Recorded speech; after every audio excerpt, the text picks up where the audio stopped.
binabahagi po namin iyon para sa mga kababayan hindi kayang pumunta or walang time magpunta sa Makati para po magpa-check up. Kaya po, nandito kami ngayon. So, alam niyo po, ang total na populasyon po ng buong Pilipinas, kalahati po nun babae. At sa kalahati po na yon ay maaaring magkaroon ng breast cancer.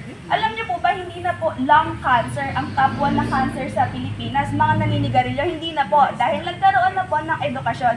Ang top 1 cancer na po ay breast cancer sa mga kababaihan.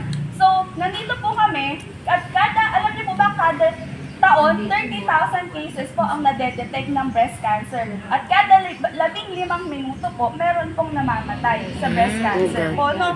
So, andito po kami para po i-promote sa inyo o ibigay po sa inyo, ibahagi yung machine po namin kung tawagin ay thermalytics. Huwag po kayong mag-alala, hindi po ito mammogram na iniipit. Alam niyo po yan, yung mga may masakit na iniipit. Meron po kami ganong machine siya, kunin po namin, pero painless naman po. So, bukod po doon, andito po kami ngayon para i-promote po ang thermalytics.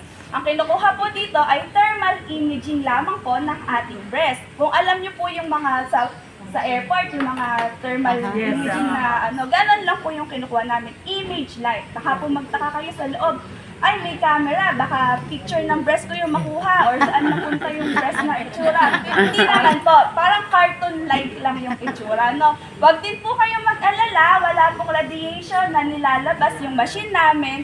Ang tanging mararamdaman nyo lamang po ay malalamigan kayo.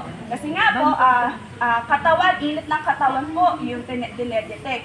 So yung thermalytics po kasi, galing po yan sa company na Niramay.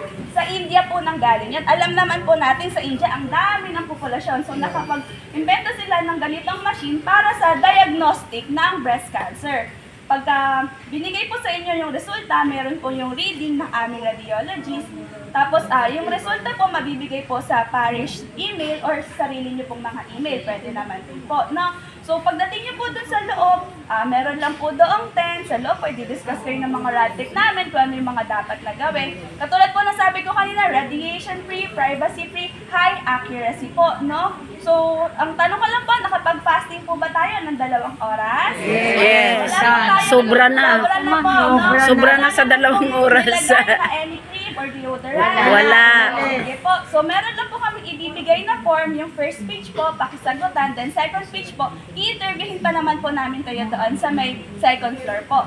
Meron pa po kayo mga tanong? Wala na So, po. yun po. Once again, I am Nicole from Asian Breast Center. Sana po kung may time, sige po ma'am. Yes. Ayun po, sige po. Wala pong iinom ng tubig or kahit na anong candy kasi magre-reset po tayo ng 2 oras, no? Yung mga numbers nyo po, pakiingatan din po. Kung meron kayong indigency form, for ID, pwede naman din po. Meron pa pong tanong? Wala na po.